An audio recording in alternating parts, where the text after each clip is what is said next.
ನಮಸ್ಕಾರ ಸ್ನೇಹಿತರೆ, ಆಶಾ ವೆಂಕಟೇಶ್ ಲೆಸ್ಟಲ್ಗೆ ಸ್ವಾಗತ. ಬನ್ನಿ ಇವತ್ತು ಹುರುಳಿಕಾಳು ಚಟ್ನಿ ಯಾವ ರೀತಿ ಮಾಡೋದು ಅಂತ ನೋಡೋಣ. ತುಂಬ ಟೇಸ್ಟಿಯಾಗಿ ಈಸಿಯಾಗಿ ಮಾಡ್ತಕ್ಕಂಥ ರೆಸಿಪಿ, ಹೆಲ್ದಿ ರೆಸಿಪಿ ಅಂತಲೂ ಹೇಳ್ಬೋದು. ರೊಟ್ಟಿ ಜೊತೆಗೆ ತುಂಬಾ ಚೆನ್ನಾಗಿರುತ್ತೆ. ಈ ಜೊತೆ ತುಪ್ಪ ಹಾಕ್ಕೊಂಡು ತಿಂದ್ರಂತೂ ತುಂಬಾ ಟೇಸ್ಟಾಗಿರುತ್ತೆ. ಮಾಡೋದು ಹೇಗೆ ಅಂತ ನೋಡೋಣ. ಮೊದಲು ಗ್ಯಾಸನ್ನು ಆನ್ ಮಾಡಿಕೊಂಡು ಬಾಣಲಿನ ಚೆನ್ನಾಗಿ ಕಾಯಿಸ್ಕೋಬೇಕು. ಕಾದಿರೋ ಬಾಣಲಿಗೆ ನಾನಿಲ್ಲಿ ಅರ್ಧ ಕಪ್ಪಷ್ಟು ಹುರುಳಿಕಾಳನ್ನು ಸೋಸಿದ್ದೀನಿ.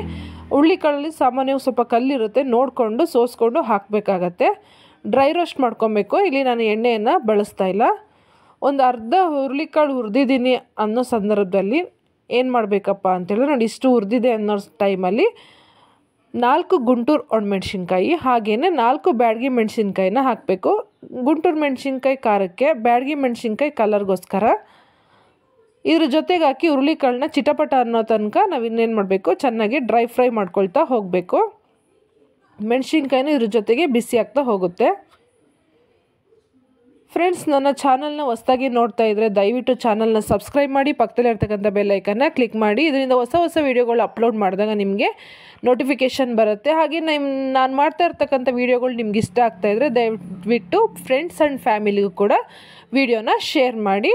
ಹಾಗೆ ನಿಮ್ಮ ಮನೇಲಿ ರೆಸಿಪಿ ಟ್ರೈ ಮಾಡಿದ್ಮೇಲೆ ಯಾವ ರೀತಿ ಬಂತಂತೇಳಿ ದಯವಿಟ್ಟು ಕಮೆಂಟ್ ಮಾಡಿ. ನೋಡಿ, ಮೆಣಸಿನ್ಕಾಯಿನೂ ಕ್ಲೀನಾಗೆ ಫ್ರೈ ಆಗಿದೆ, ಸಾಕಾಗತ್ತೆ. ಇಷ್ಟು ಫ್ರೈ ಆದ ನಂತರ ನಾನಿಲ್ಲಿ 1 ಗೆಡ್ಡೆ ಬೆಳ್ಳುಳ್ಳಿಯನ್ನು ಹಾಕ್ಕೊಳ್ತಾ ಇದ್ದೀನಿ.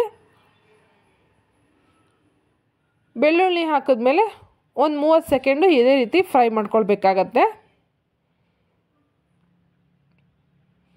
ಈಗ ಇದಕ್ಕೆ ನಾನು 2 ಗರಿ ಕರಿಬೇವನ್ನು ಹಾಕ್ತಾಯಿದ್ದೀನಿ. ಈಗ ಉರಿನ ಮೀಡಿಯಮ್ ಫ್ಲೇಮ್ ಮಾಡ್ಕೊಳ್ಳಿ. ಮೀಡಿಯಮ್ ಫ್ಲೇಮ್ ಮಾಡಿಕೊಂಡು ಇದನ್ನು 30 ಸೆಕೆಂಡು ಇದೇ ಥರ ಫ್ರೈ ಮಾಡ್ಕೋಬೇಕು.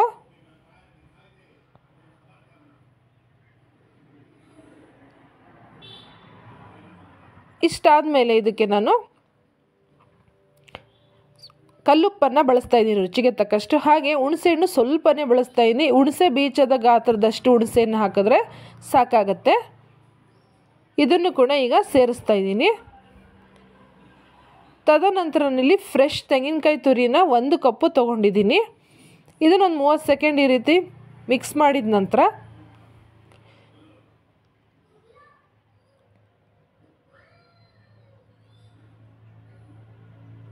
ತೆಂಗಿನಕಾಯಿ ತುರಿಯನ್ನು ಕೂಡ ಸೇರಿಸ್ಕೊತಾ ಇದ್ದೀನಿ. ಸೇರಿಸಿ ನೀಟಾಗೆ ಮಿಕ್ಸ್ ಮಾಡಬೇಕು. ಗ್ಯಾಸನ್ನು ಆಫ್ ಮಾಡಿ, ಅದೇ ಬಿಸಿ ಸಾಕು. ತೆಂಗಿನಕಾಯಿ ಚೂರು ಆ ಬಿಸಿಗೆ ಬೆಚ್ಚಗಾದರೆ ಸಾಕಾಗತ್ತೆ. ಇಲ್ಲೇನಾದರೂ ಉರಿಯೋ ಅವಶ್ಯಕತೆ ಇರಲ್ಲ. ಇಷ್ಟ ಆದರೆ ಸಾಕಾಗತ್ತೆ. ಇದಕ್ಕೆ ಸ್ವಲ್ಪ ಕೊತ್ತಂಬರಿ ಸೊಪ್ಪನ್ನು ಸೇರಿಸ್ಕೊಂಡು ಮಿಕ್ಸಿ ಜಾರ್ಗೆ ತಣ್ಣಗಾದ್ಮೇಲೆ ಹಾಕಬೇಕಾಗತ್ತೆ. ಇದನ್ನು ತುಪ್ಪ ಕೊಟ್ಟು ನೀವು ಒಗ್ಗರಣೆ ಹಾಕಿ ತುಂಬ ಚೆನ್ನಾಗಿರುತ್ತೆ. ಇಲ್ಲ ಚಟ್ನಿ ಮೇಲೆ ತುಪ್ಪ ಹಾಕೊಂಡು ಸರ್ವ್ ಮಾಡಿದ್ರು ತುಂಬ ಚೆನ್ನಾಗಿರುತ್ತೆ. ನಮ್ಮ ಮನೇಲಿ ನಾವು ರೊಟ್ಟಿಗೆ ತುಪ್ಪ ಹಾಕಿ ಈ ಚಟ್ನಿ ಜೊತೆಗೆ ಕೊಡ್ತೀನಿ. ತುಂಬಾ ಚೆನ್ನಾಗಿರುತ್ತೆ. ಮಕ್ಕಳು ತುಂಬ ಇಷ್ಟಪಟ್ಟು ತಿಂತಾರೆ. ಜಾರ್ಗೆಲ್ಲ ಸೇರಿಸಿದ್ಮೇಲೆ ಸ್ವಲ್ಪ ನೀರನ್ನು ಕೂಡ ಸೇರಿಸಿ ಕ್ಲೀನಾಗಿ ರುಬ್ಕೋಬೇಕಾಗತ್ತೆ.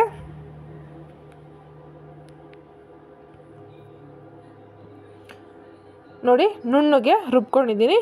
ಇಷ್ಟು ರುಬ್ಕೊಂಡ್ರೆ ಸಾಕಾಗತ್ತೆ. ಈಗ ಇದನ್ನು ಒಂದು ಬೌಲ್ಗೆ ಟ್ರಾನ್ಸ್ಫರ್ ಮಾಡ್ತಾಯಿದ್ದೀನಿ.